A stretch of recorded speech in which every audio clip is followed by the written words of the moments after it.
I used to think rock bottom would be louder. Some kind of dramatic explosion, doors slamming, phones disconnected, people yelling. But for me, it was quiet. Just the dull echo of my boots on cracked pavement as I walked the long way home, avoiding the bus I couldn't afford. The job interview had gone badly. Not disastrously, just the kind of bad where you know you were never really in the running. The manager didn't look up from his notes, barely asked me anything. I gave the answers anyway, recited them like prayer, hoping something would stick. It didn't. I could tell by the handshake, limp, distracted, already forgetting my name. It had started to drizzle by the time I stepped out. Not quite rain, but enough to make everything feel heavier. My coat didn't have buttons anymore, just one safety pin holding it together like a sad joke. I tightened it around myself anyway and kept walking. I'm 29. No kids, no partner, no savings. Just a one-bedroom apartment with peeling wallpaper and a landlord who stopped pretending to be patient. Rent's due in 2 weeks. I've got enough for maybe one more grocery run if I stick to rice and eggs. I've always tried to do the right thing. I return my shopping carts. I tip baristas even when I'm only buying a drip coffee. I pick up trash when no one's looking. Not because I want praise, just because I believe in leaving things better than I found them. It's how my mom raised me. Integrity is doing the right thing when no one's watching, she used to say. Lately, that line has started to feel like a curse. I passed a closed florist shop, the kind with sun-faded wedding bouquets in the window. A help-wanted sign hung askew in the glass, but when I checked last week, they said it had been up for months and no one bothered to take it down. Just like everything else around here, tired, forgotten, left to rot. My phone buzzed. I didn't check it. I already knew it was a reminder, rent due, 14 days remaining. I sighed and rubbed my arms, more out of habit than cold. My boots squeaked with every step. A little girl across the street pointed at me and laughed, and her mother quickly hushed her. I didn't blame the kid. I probably looked like a cautionary tale, faded jeans, tangled hair, shoulders slumped from trying too hard for too long. I turned the corner toward my building, the familiar smell of stale bread and hot pavement curling in the air. Just a few more blocks. I kept my eyes on the sidewalk, not out of sadness exactly, just so I wouldn't have to meet anyone else's gaze. That's when I saw it. A glint. Tiny, perfect. Sitting right there on the edge of the curb like it had been waiting for me.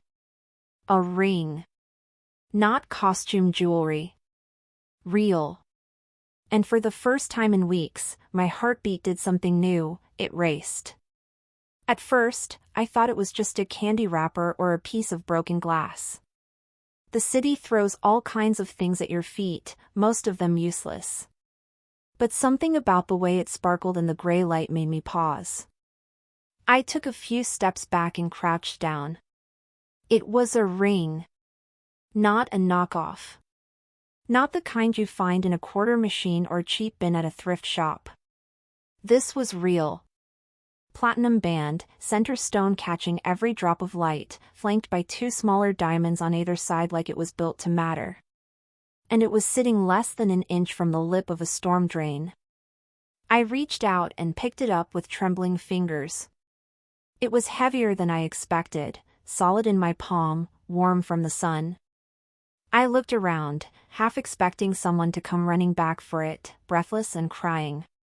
But the sidewalk was empty. Just me, the drizzle, and this absurdly expensive mistake lying in my hand. I stared at it for a long moment. Pawn it. Just this once. No one will know. The thought came quick and quiet, sliding into my mind like it had always lived there. I hadn't stolen it. I hadn't lied. I'd just found it. That's all. And I could use the money. God, I could really use the money. I imagined the cashier at the pawn shop across from the gas station, the one with the barred windows and flickering neon sign. I'd pass the ring across the counter and he'd squint at it, weigh it, maybe test it with one of those little machines. Then he'd give me an envelope. Thick, crinkly, full of bills. 2 months' rent, at least. Maybe more. Enough to breathe for once. My stomach twisted. Easy money is never clean, my grandmother used to say. She kept a dish of fake pearls on her dresser and polished them every Sunday like they were treasure. Life will tempt you, she'd say, tapping my forehead with her bony finger, but if you let it win up here, it'll beat you everywhere else. I stood there, the ring still resting in my hand, torn between guilt and desperation. I could hear my best friend's voice in my head, too. Jenna would say, "Girl, take the win. The universe finally threw you a bone." And maybe she'd be right. Maybe this was a cosmic reward for all the crap I'd waded through the last year, losing my job, draining my savings, skipping meals to pay bills. But I couldn't stop picturing someone else's fingers slipping this ring on. Someone smiling. Crying. Saying yes.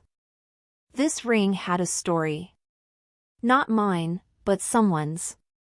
And whether that story ended in love or betrayal or heartbreak, it wasn't mine to erase. I looked down again at the storm drain. 1 inch further, and this would have been gone forever. Maybe that meant something.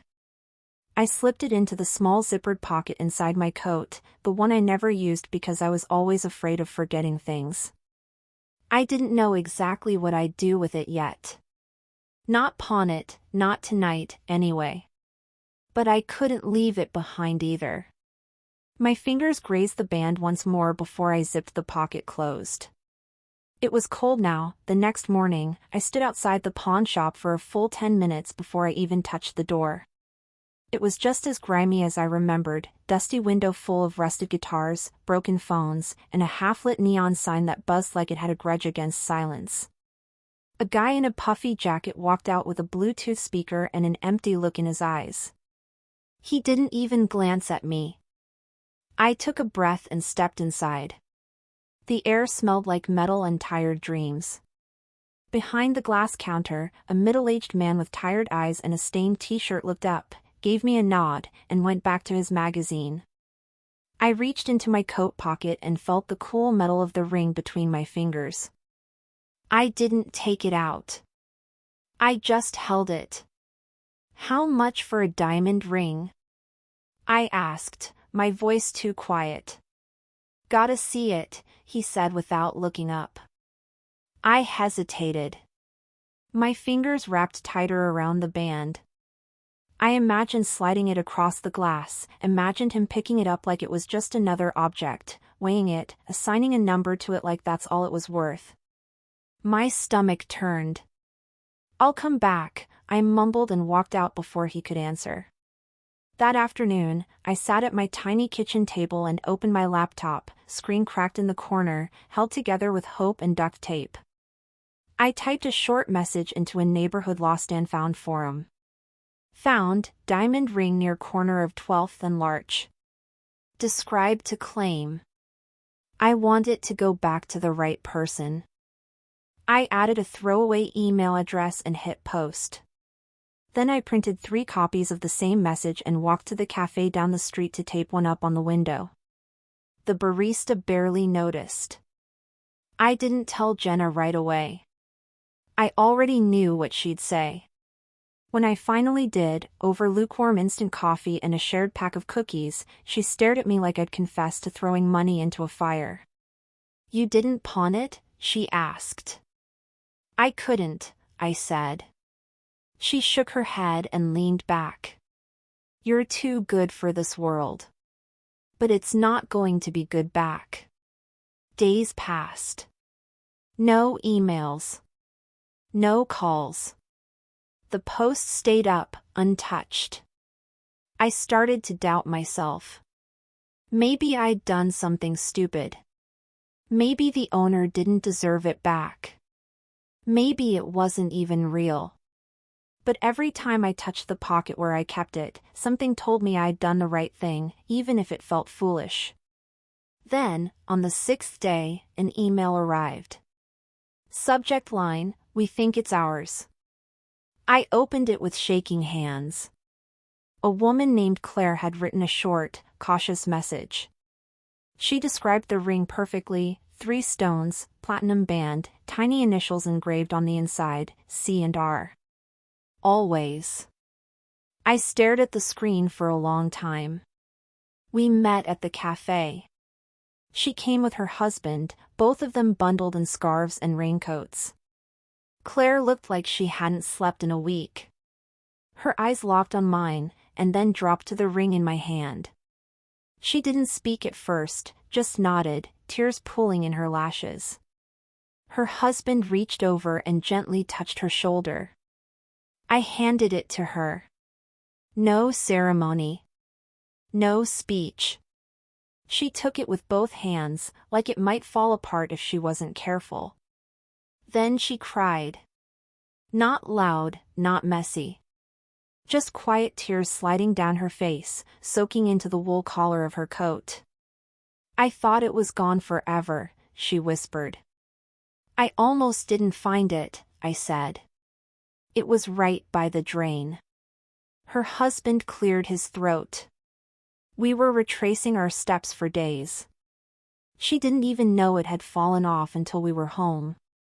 That ring, it was her grandmother's. Reset for our engagement. I blinked.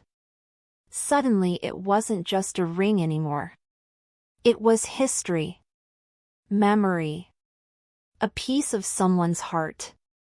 Claire reached out and took my hand. "Thank you," she said. "You didn't have to do this." I smiled, though something in me ached. I kind of did. I didn't expect a reward. Really, I didn't. But after I gave Claire the ring and watched her and her husband disappear into the drizzle, part of me lingered in the doorway of that cafe, waiting for something. A thank you card. A miracle. A job offer wrapped in a warm hug from the universe. But nothing happened. Just the bell above the door jingling behind me and the weight of my coat pressing against my shoulders as I walked back home. I should have felt proud, and I did, in a quiet, almost distant way. I had done the right thing. I had chosen integrity over desperation, character over comfort. I'd passed the test. But pride doesn't pay the rent. By the time I got home, my stomach was growling. I stared at my fridge, nearly empty except for an old half-lemon, 3 eggs, and a shriveled tomato that looked like it had dreams once. I opened the cupboard and grabbed a can of beans. Rice and beans again. 4th night in a row. The meal of survival. I ate in silence at the kitchen table, fork scraping the side of the bowl like it was trying to dig for something better. I stared at the dented wall in front of me, trying not to let my thoughts spiral. Rent was due in 8 days now. I had $72 in my checking account. $9.12 in cash. The last job interview had gone the way most of them had recently, cordial but cold. "We'll be in touch," they said. That same vague politeness that's supposed to take the edge off rejection, but it never really does. I tried not to think about the ring. Not because I regretted giving it back, at least, not in the way Jenna would accuse me of, but because a small part of me wondered what it would have been like to have a little room to breathe. Just a little. That ring could have been a few months' rent. Or groceries. Or enough to fix the heater that barely worked anymore. It could have been relief. But now it was someone else's again. Right where it belonged. I leaned my head back against the wall and closed my eyes. Good people get stepped on. That's what people always say. And I used to argue with them. I used to think being good was a kind of armor that life would eventually notice and pay you back. But lately, it just feels like being good means learning to smile through clenched teeth. Being good means giving and giving, while everyone else takes. I didn't want to become bitter. That scared me more than being broke. Because bitterness, once it sets in, has a way of settling in your bones. You forget why you tried so hard in the first place. I glanced at my phone on the table, cracked screen blinking with a low battery warning. I hadn't checked my bank app in 2 days. I didn't want to see it. I didn't want to count down the dollars like they were grains of sand slipping through my fingers. Instead, I put the last of the rice into a container for tomorrow, washed the one bowl I used, and crawled into bed fully dressed. I left the light off. I didn't need to see the chipped paint or the water stain on the ceiling. In the dark, I pulled the covers up and whispered to no one in particular, "I hope she's happy." Claire. The woman with the ring. I imagined her slipping it back on her finger, holding her husband's hand, maybe even sleeping better because of it. And I tried, honestly tried, to let that be enough. But the truth is, I still felt like I was losing. Like I'd done the right thing and the universe had nodded politely and moved on without me. And I didn't want to admit it, but I was scared. Not of being poor, I was already there. Not even of being alone. I was scared of becoming invisible. It had been exactly 7 days since I returned the ring. A week of cold dinners, unopened emails, and nights spent staring at the ceiling wondering if goodness really meant anything anymore. That morning started like the others, quiet, gray, and heavy. I shuffled out of bed wearing the same sweatshirt I'd slept in, made a weak cup of instant coffee, and sat by the window with my cracked phone clutched like it might suddenly buzz with a miracle. It didn't. When I finally stepped outside to check the mail, mostly out of habit, not hope, I almost tripped over it. A box. Not a shipping box, not Amazon or brown cardboard with barcodes. This one was wrapped. Beautifully. Deep green paper, tied with a gold ribbon like it belonged under a Christmas tree in some movie where people didn't have to choose between rent and ramen. For a second, I thought maybe it was a mistake, left at the wrong door, meant for someone else with a real life. But then I saw the envelope. Thick, cream-colored. My name written across the front in neat, slanted handwriting. Not just resident. Not to whom it may concern. My name. I stood there for a minute, holding it like it might disappear if I blinked too hard. Then I took it inside and placed it gently on my kitchen table. I opened the envelope first. Inside was a folded note card and a small stack of documents clipped together. I read the note slowly, my fingers trembling as I held it. Dear Ella. You didn't just return a ring. You returned our faith in people. We thought it was lost forever. We thought people like you didn't exist anymore. You had every reason not to come forward, but you did anyway. Without knowing us. Without asking for anything. This isn't a reward. It's a thank you. A small attempt to say, we see you. You matter. Warmly. Claire and Ryan. By the time I finished reading, tears were already welling in my eyes, but the real punch was still to come. I turned to the folder. It looked official, legal, even. I flipped through it slowly, unsure of what I was holding. It was a lease agreement. My lease. On the final page, in clean block print, paid in full, 12 months. There was a note paperclipped to the corner. Already coordinated with your landlord. No further action needed. Just breathe. I couldn't breathe. Not at first. I stood in the middle of my apartment, clutching the papers to my chest like they might burst into flames or blow away if I didn't hold tight enough. Then I sank to the floor. And I cried. Not the quiet, composed kind of crying I'd mastered over the past year. Not the kind you hide behind closed doors. This was the deep, heaving kind. The kind that shakes loose everything you've kept inside for too long. The kind that says, someone saw me. Someone cared. It wasn't about the money, not really. Though yes, the relief was real. It was the weight being lifted, the noose of the calendar loosening. I could sleep without counting days. I could eat without guilt. But more than anything, it was the simple, overwhelming kindness of it. They didn't owe me anything. I hadn't asked. I didn't even leave my last name when I posted on that lost and found site. But they'd found me anyway. Cared anyway. Ryan, it turns out, was a quiet real estate investor. Claire must have passed along my name when I returned the ring, and he must have reached out to my landlord directly. Discreet. No attention drawn. Just grace, dropped at my door in a green paper box. Later that evening, I made the best dinner I could with what I had, pasta with butter and garlic, one of my last eggs fried on top, and the last of the wrinkled tomato sliced thin like it was fancy.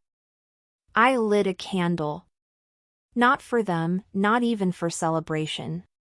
Just for warmth. For light. And I sat at the same table where I had once silently eaten rice and canned beans, only this time, something in me felt different. Full. Seen. Not saved, because I know life doesn't fix itself overnight, but held, somehow. The world hadn't changed. My job situation was still uncertain. My phone was still cracked. I still didn't know what tomorrow would bring. But for the first time in a long while, tomorrow didn't feel like something to dread. A few days later, I walked to the park near 12th and Larch, the spot where I first saw the ring, glinting like some kind of forgotten magic at the edge of the storm drain. The sky was the same pale gray as it had been that day. The air smelled like wet leaves and sidewalk dust. The city moved around me, hurried, half distracted, as always, but I moved slowly this time. I wasn't rushing anywhere. I stood near the corner for a while, watching the wind shake the trees, the way the leaves tumbled like they couldn't decide where to land. That was exactly how I'd felt the day I found the ring, unmoored, untethered, drifting on worry and just barely held together by habit and hope. It amazed me how quickly things could change, how the smallest decision, a choice made in quiet desperation, could ripple outward in ways you'd never expect. I didn't think of it as karma. Karma always sounded too neat, like a vending machine where you press good and something nice drops into your life. This wasn't that. This was something else. A ripple.